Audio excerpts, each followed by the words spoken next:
His Excellency Arun Kumar Sahu, the High Commissioner of India to Trinidad and Tobago, Rival Chatagun, President of the Arima Business Association, Surinja Maraj, President of the Greater Tunapuna Chamber of Industry and Commerce, Vivek Charan, President of the San Juan Business Association, Ranjiv Dipti, President of the Supermarkets Association of Trinidad and Tobago, specially invited guests, and to you, our participants in this online forum, Opportunities Out of India for Local Businesses.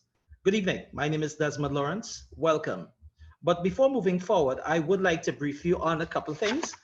First of all, questions will be orally taken at the end of His Excellency's presentation.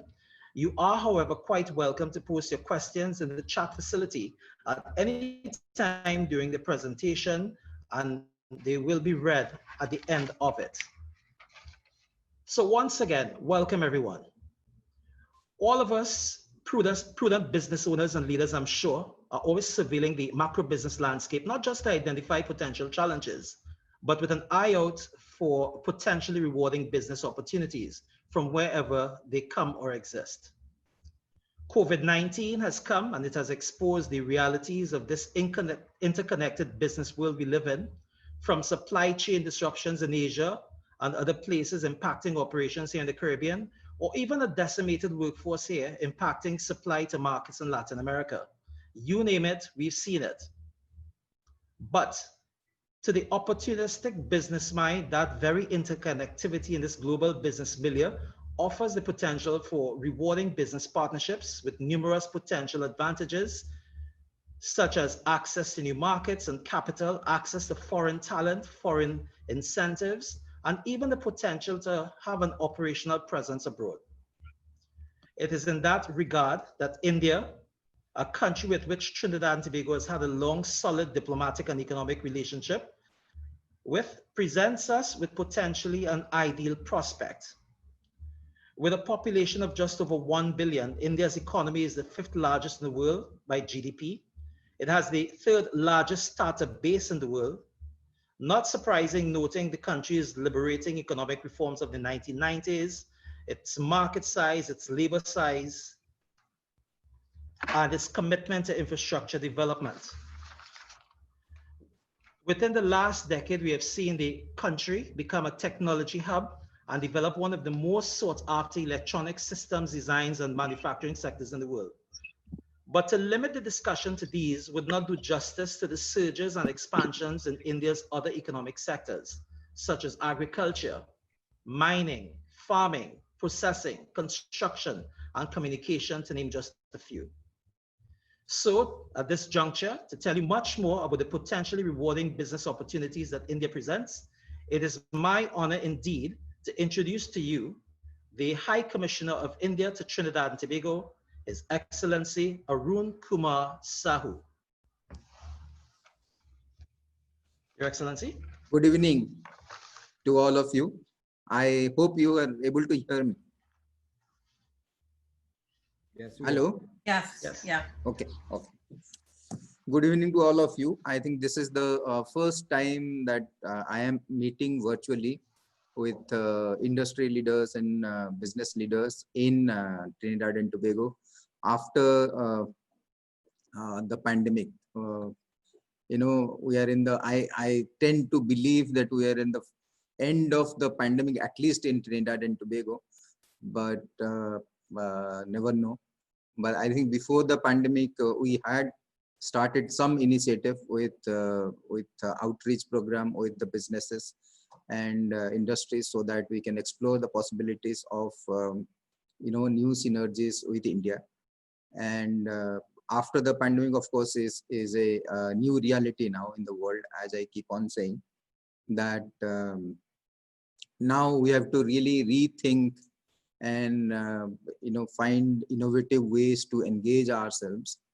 I think the whole physical distance is not going to be an issue, or even if it was issue in the past, I think we have to get over that mindset that we can sitting in a virtual world, we can do business, and then it is in some of the cases it's not necessary that somebody physically travels all the way to India.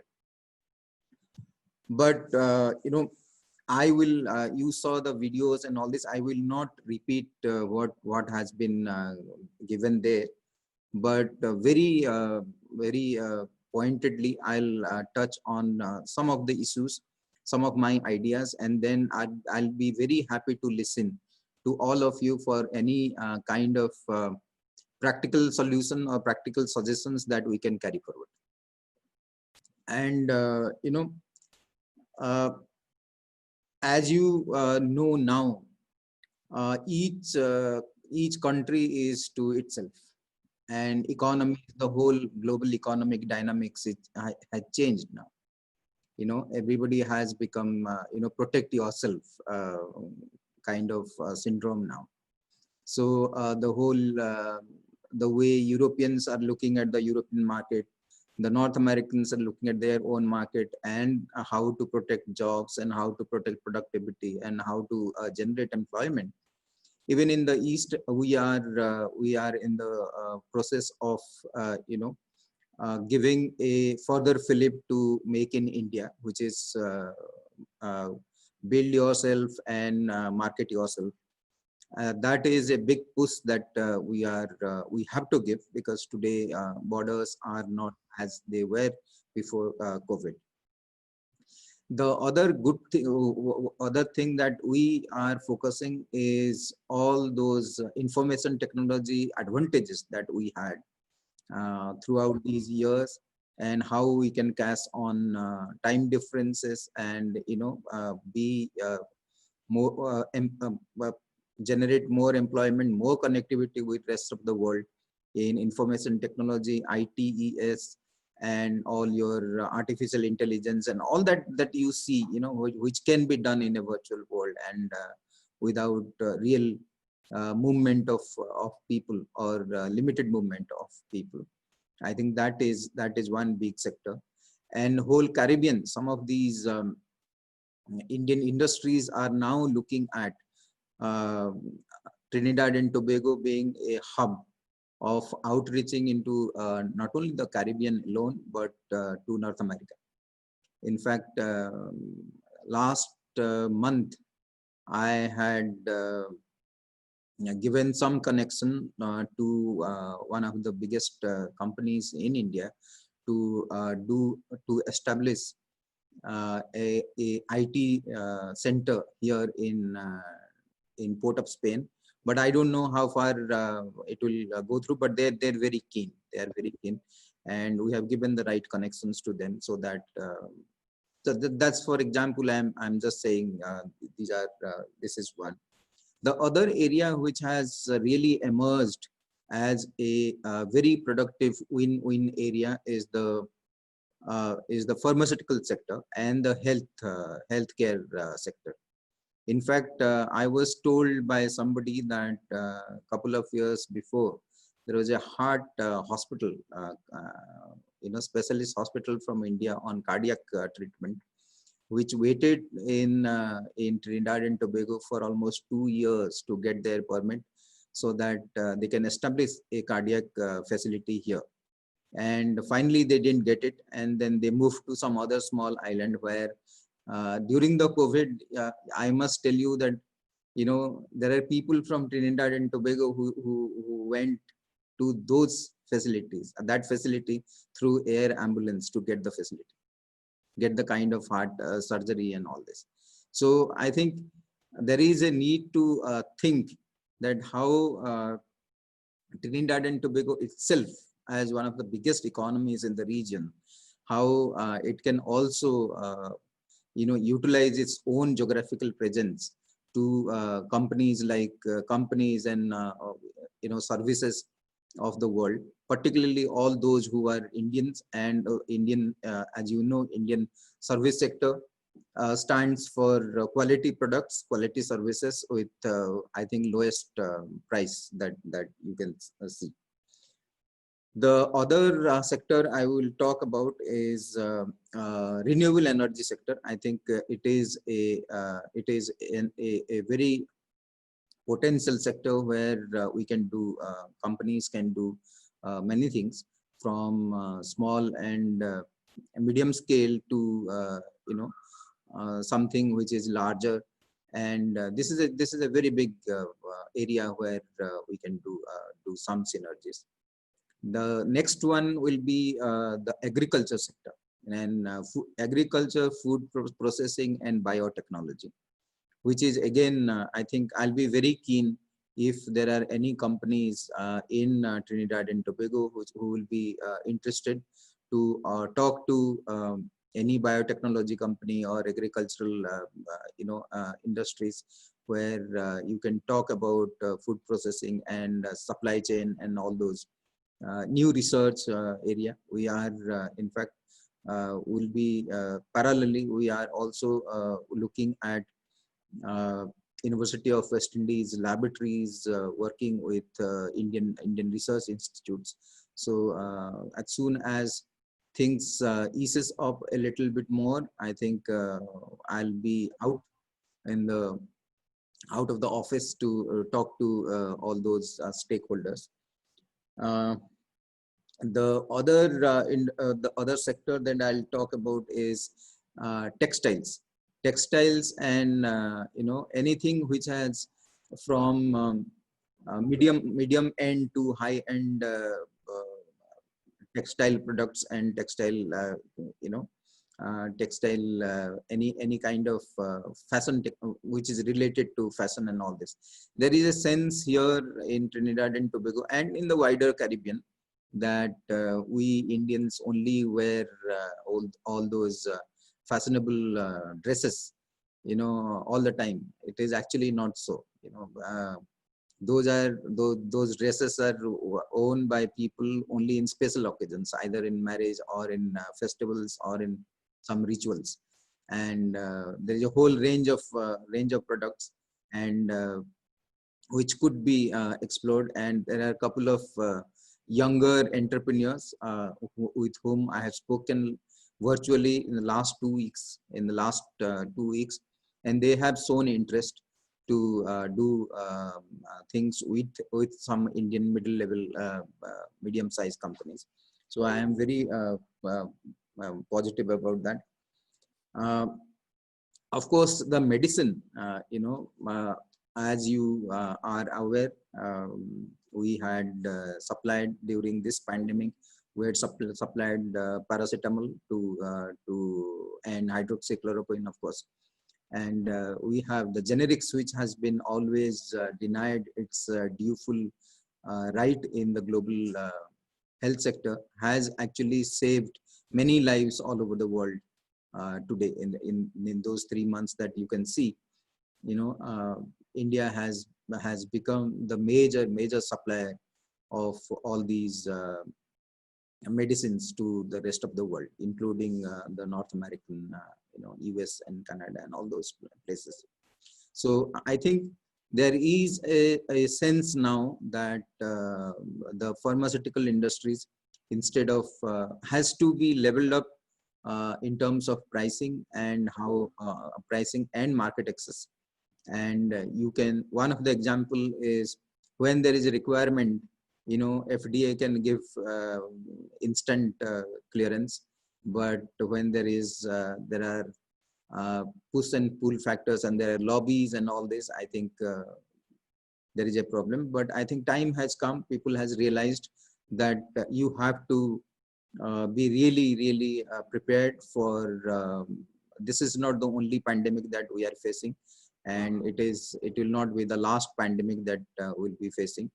And I think we need to work together so that people in the Caribbean, people in India are protected for and they get the required supply of medicines and all healthcare facilities.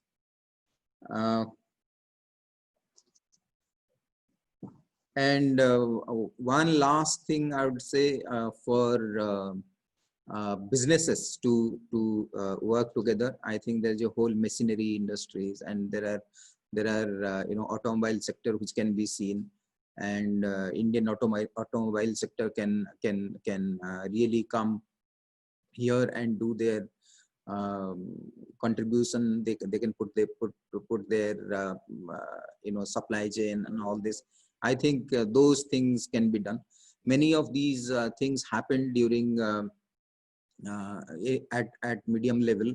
I think all those machine tools and all this comes from India in big scale, and but I think those could be formalized, and those could be done bilaterally instead of getting into a third market. I think these are the ideas that I have, and as I said, in fact, in my interaction with the last group of business people, I think I'll be very happy to establish or facilitate any kind of positive business,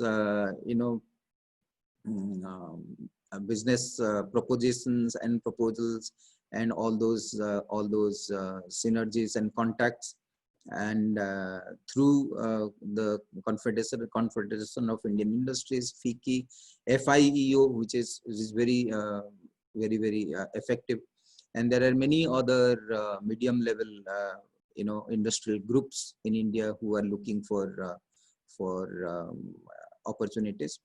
And let me stop here. I think I am here joined by my commercial officer, Mr. Lingi Chetty, whom I think most of you know, and Anand is our marketing officer who works with it, and Srinivas, of course, is in my office.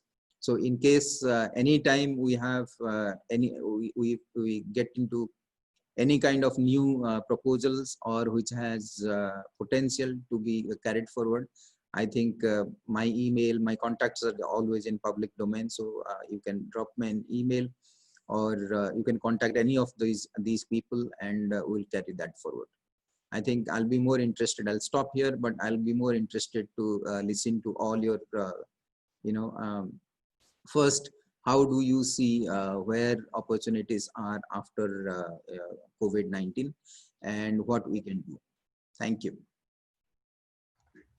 Thank you, Your Excellency. So at this juncture, I'm going to, His Excellency has mentioned quite a number of things. Of course, as he alluded to, COVID-19 has exposed, some of the, the harsh realities of this interconnected world. But of course, within that lies some strengths as well. If we, with an emphasis on working together, of course, and not going the way of protectionism and all of that.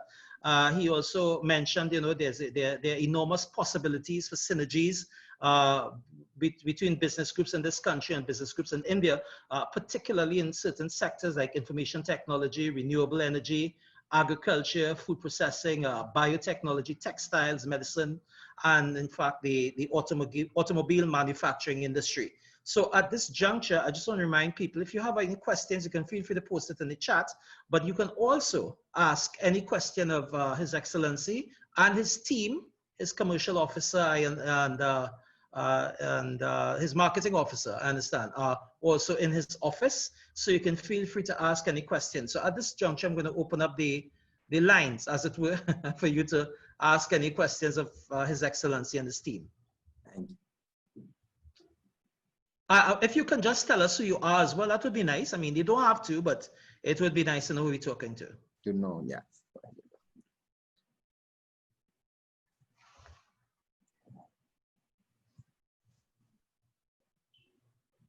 Hello? Any questions? Remember, you can feel free to post your questions in the chat facility as well. Huh?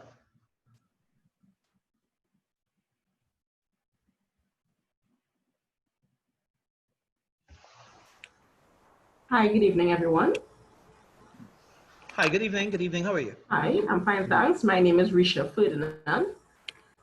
I have a question with regards to identifying businesses that we ought to do, that we want to do carry out activities with in India. Is there a list or a directory that is readily available so we will know who are the registered businesses in that country that we can reach out to have future arrangements with? Yeah, I think we have in the High Commission, and we can always provide you with the who is a reliable partner, who could be a reliable partner. What I will request you is, If you drop me an email or one of my colleagues an email saying this is the, in very short, this is the proposal I am looking at and this is the area that I am looking at, I think we'll be able to put you in touch with 3-4 potential which we think will be useful to you, and then you can talk to them directly. I think finding a right kind of partner is really important to do business. Excellent. Thank you very much. Right. Any other questions? And again, I'm reminding you, you can feel free to post your questions in the chat. They will be read to His Excellency and his team. But if you have any other questions, you can feel free at this juncture to ask any questions. Perhaps I have one here for His Excellency as well, perhaps to get the ball rolling. I understand, of course, I was doing some research and I realized that India has been ranked in 2019 as number 63 on the World Bank's list of doing business countries. Yeah. What would be some of the challenges if that local businesses may have to surmount if they're to do business with partners in India? Some of the main ones. Yeah, as I told you, to find the right kind of partner to do business in India is very crucial. So that in that hand holding, we can always, the whole team in High Commission can help you out if you give us the area and the proposal. Then I think we'll get a sense of who are the people, who are the companies, who are the reliable companies who could actually do things with you. That is important. But in addition to that, for Trinidadians, in terms of socio-cultural aspect, I don't see there will be any problem in terms of you will feel as comfortable as you are in Trinidad. So that is not an issue. The issue is essentially to find a good partner and who can hold your hand and do these things. And the other thing that I will suggest is that you always give the partner to deal with the Indian rules, regulations, and all those approvals that he wants to do. I will sincerely advise you that if you are thinking of doing something, you first find a partner and then build a trust. And after building a trust, you should allow him to do the work for you rather than you trying to struggle from here. And as and when he has to do something, when he needs your presence in India or he needs your presence in some video conferencing, he will definitely ask you to be present. Because why I'm saying it, because those who are an Indian partner knows best how to handle the local rules, regulations, how to get clearance, how to do export licensing and all those things. So I think that will be very good. Otherwise, I don't see any problem in doing business in India. Thank you. A couple of questions are coming through here. I'm seeing one from Indira Ramgarib Katwaru and also one from Babita Dubey, but they're pretty much the same question. And we are just asking me to remind His Excellency and his team if they can perhaps post their email contacts, email addresses for people to see, people in the forum to see. Yeah, we'll do that. All right. So perhaps Anand, if you can possibly do that. Anand will do it. Yeah, just share it, I think. Right. Yeah. Right. So I'm seeing a question here from Viana. I hope I pronounced that properly. Viana Sharma to everyone. This question reads, how can the Indian High Commission assist with partnering to establish pharmaceutical manufacturing in Trinidad and Tobago, as this will assist tremendously with the costs to patients? Yeah, that's a very good question, actually. In fact, there are 4 or 5 major generic pharmaceutical companies in India. So anybody who wants to do anything has to deal with one of them, and Dr. Reddy's lab, the representative is unfortunately not here, but he is based in Jamaica. But I think if you need, if we'll share, I can always share his contacts. And if you send me an email, I think I'll talk to him also. He's one of the, Dr. Reddy's is one of the biggest ones. So basically, you know, they are as of now have some supply of bulk drugs to Trinidad and Tobago also. But I think this is right. We have to find a way for drug manufacturing, and that's the new area that we need to protect. Just drop me an email, and then we'll give you the right contacts. All right. Thank you, Vienna. I hope that answered the question. So in essence, His Excellency is asking you to send him an email, and he would be essentially be able to put you in contact with the right person. So as soon as his team puts up the email address, you will get at Vienna, and you'll be able to send your email. One from Narendra Harinaran, who's expressing an interest in synergies within the tourism sector here and in India. So I don't know if you'd like to comment on that, Your Excellency. Yeah, I think tourism sector is a very promising sector, but the way that it has to be done is actually depending on the weather. One, in India, particularly, your weather is normally moderate throughout the year, you know, besides rain and all this.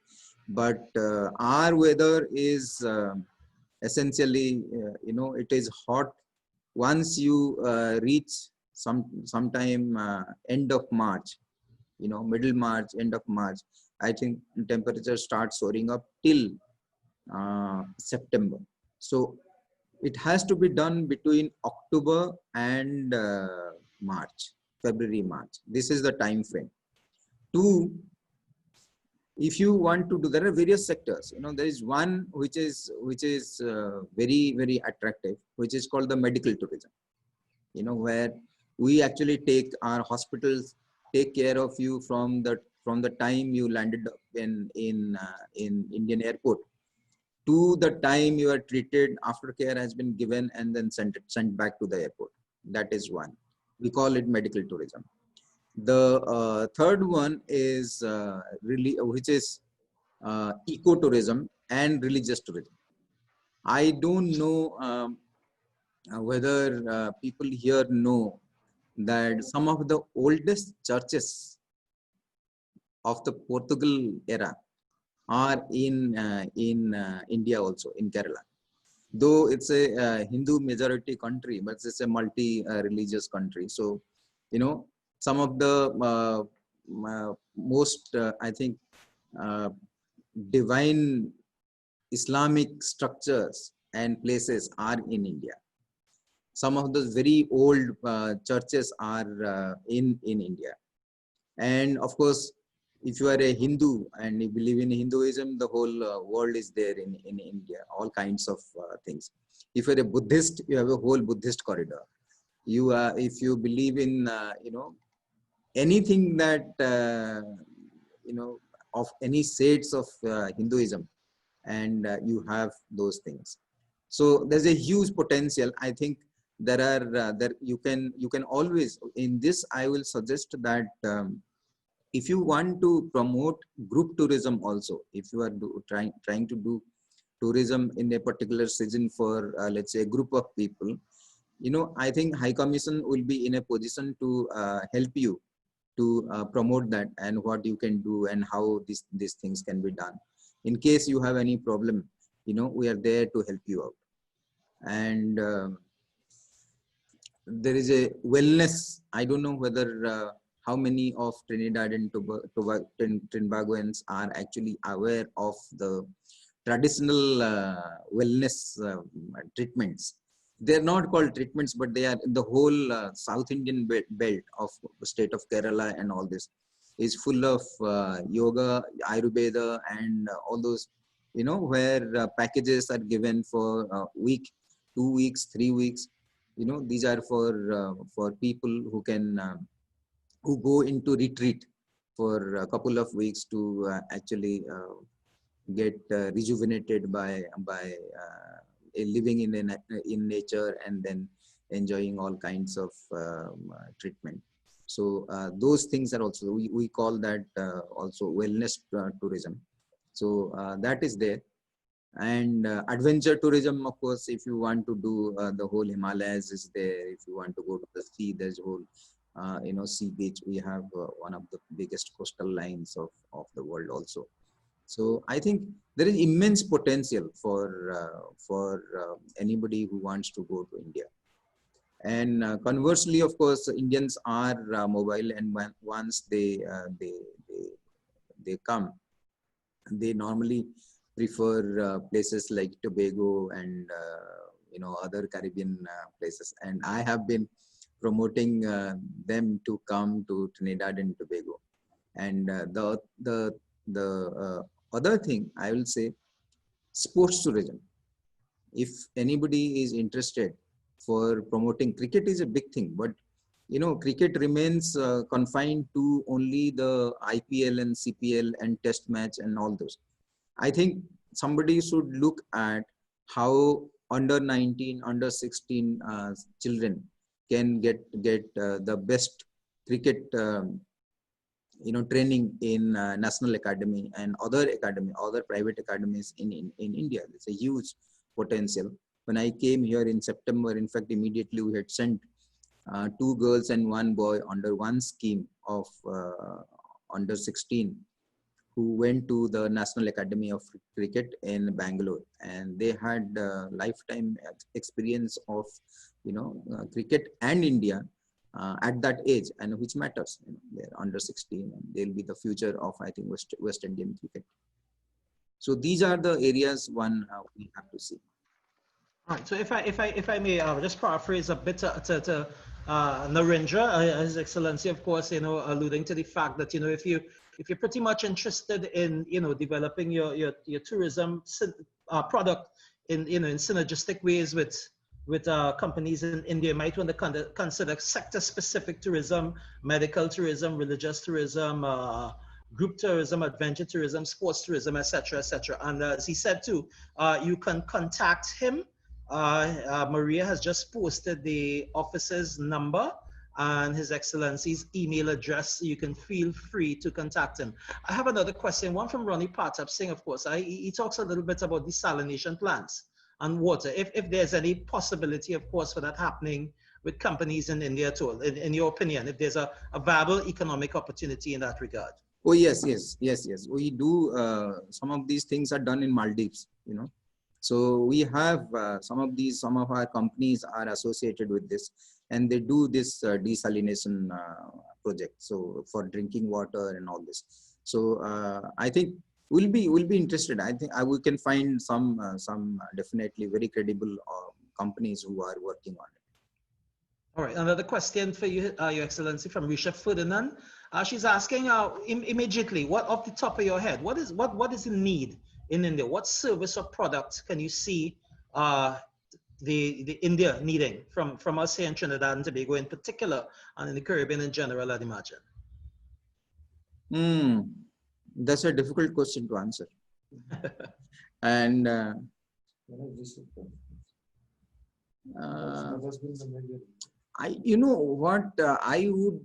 would actually like that many of these youngsters and those who are doing research in science and technology and innovation and all this, they are actually connected to the maybe connected to the to UK, to US and Canada and all this, but I would like them to be connected to India, because they will also realize that they must be also realizing that many of these researchers and institutes in US, UK and Canada are actually connected to India.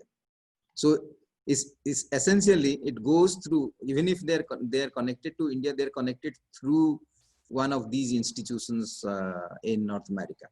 I would actually like researchers in University of West Indies or University of Trinidad and Tobago to be directly connected to Indian institutions who are doing research, and particularly in the new sciences area of biotechnology, genetic engineering, nanotechnology, material sciences, space technology. These are the areas where information technology, of course, is there. And I'm actually very, very surprised that I do float every year almost 150 scholarships for Trinidadian students. Out of 150, I can give always 10 to 15 to Trinidadian students, in which they can do their either they can do their bachelor degree, they can do their master degree, or they can do their doctoral program in India, which is a full-fledged scholarship given by government. The only criteria is that they have to take care of their international airfare to and fro. Rest are all taken care of. Lodging and boarding and tuition fees and all these are taken care of. We do advertise these things, but there are a couple of them who have been in the past taken advantage of it, and they are now teaching in University of West Indies.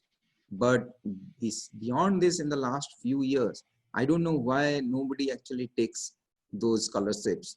I'll be very much interested. It's not only the scholarship, not only studying in India. In fact, I think the health minister of Dominica, the health minister of Dominica has done his health sciences in India, and in similar. Your Excellency, is there a listing of those scholarships? I'm sure there are many people here. Yeah, it is there. It is there. I think it is there in the website, but I will tell Anand to repost those things. They think, people generally think that the scholarships are only for the art, visual art or dance and drama. That is one category. One category of scholarships. This is 150 of them are for dance, drama, Indian culture. But the other category, there are two categories of scholarships. The other category is actually almost 450 of them for foreigners. And those are for any discipline except medicine. We don't give MBBS, and dentistry, we don't do BDS, and we don't do fashion technology, because we don't have enough capacity to train fashion technology. We have only a couple of institutions. So these are besides these three, I think you can take up any branch of engineering, any branch of sciences. As I told you, the Dominican foreign health minister is actually trained in India. He is a doctor, and he stayed for what, 6 years? He told me 6 years he stayed in Simla. So I don't know. Right.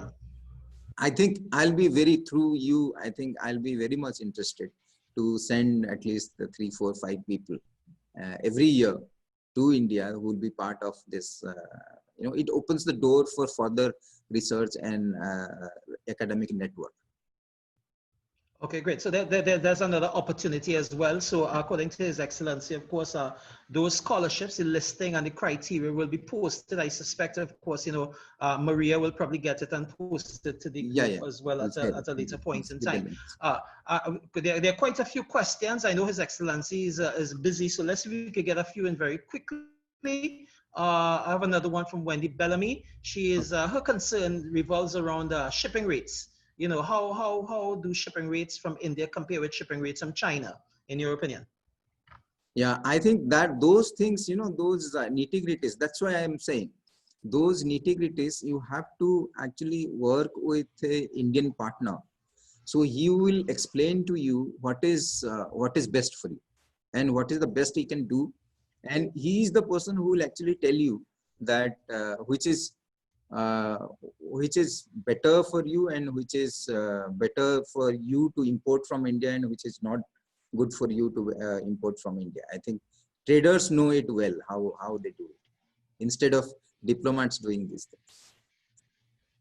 All right. I'm seeing here as well, and I think, well, I think you answered her question, but I think Michael Grant was pretty much asking the same thing, average lead time for cargo. But again, as you said, that would depend on who they link up with in terms of partners and so on. But here's a very pertinent. Our cargo to come, our shipping to come, 45 days. Yeah, normally the shipping comes here from India in 45 days. That's what my colleagues tell me. Okay, so So Michael Grant, you had your question answered on average 45 days. One from Terence there. Does India have trade fairs similar to Yeah, some of the larger trade fairs around that, yeah. We like have. Canton, the Canton that Trinidad could access, the Trinidadians could access? We have many of them. We have many of them, and we have in the we have also now the e-business news, e-biz news, which is I think emailed to all of you every week and every month. I think there we list some of these fairs which are done by, these are mega fairs. You know, I know Canton Fair.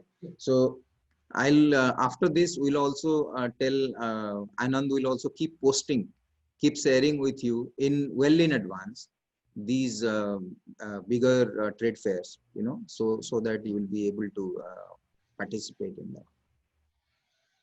Your Excellency, a question here that was actually emailed. Are there opportunities, in your opinion, for cultural tourism between both countries? Yeah, that is the biggest one. Cultural tourism is the biggest one. I gave various aspects of the cultural tourism, but essentially if you are doing religious tourism, that is also part of cultural tourism. If you are doing let's say any musical art form also you want to do, you know, there's a whole range of things in terms of culture. Culture is in India, you know, we are a culture of cultures. So every region that you go, you know, some of you will be going to Uttar Pradesh and Bihar, you have a different culture that there you see. You come to Punjab, you come to Maharashtra, you have different cultures, you have different languages. As you know, people don't know that we have 22 languages official, you know, 22 languages, and each province is actually based on one language. And out of that, only 40% of people actually speak Hindi. Rest of the people officially speak some other 21 languages. And our food habits are very different. So if you have not gone to South, you don't know what spicy food is. If you have not gone to the North, into Punjab, you don't know what Punjab, Kashmir, and then you have Himachal and all those. You don't know what non-veg food is. If you don't go to the West, you don't know what Goan curry is. You know, what is fish and how seafood is cooked and all this. You know, and then of course the drinks and all this. Our food habit is different, very different, and very rich in different parts of India. So you know, I think depending what is your liking, I think you can always tailor your cultural tourism to, as I said, if you want to do a tirth, for example, tirth yatra. Many people are religious. They want to do tirth yatra. They want to go to Banaras. They can do it. But out of the 4 dhams, for Hindus, the 4 religious places, major religious places, they are actually in east, west, north, south. They're not in one place. So if you come to east, you will go to Puri temple. If you come to north, then you have your, and then you come to south, you have your Rameswaram and all. So, you know, in one trip, you can't cover the whole country. So you have to be very careful what is the requirement of your client and what they want to do, and accordingly you can tailor your tourism visit.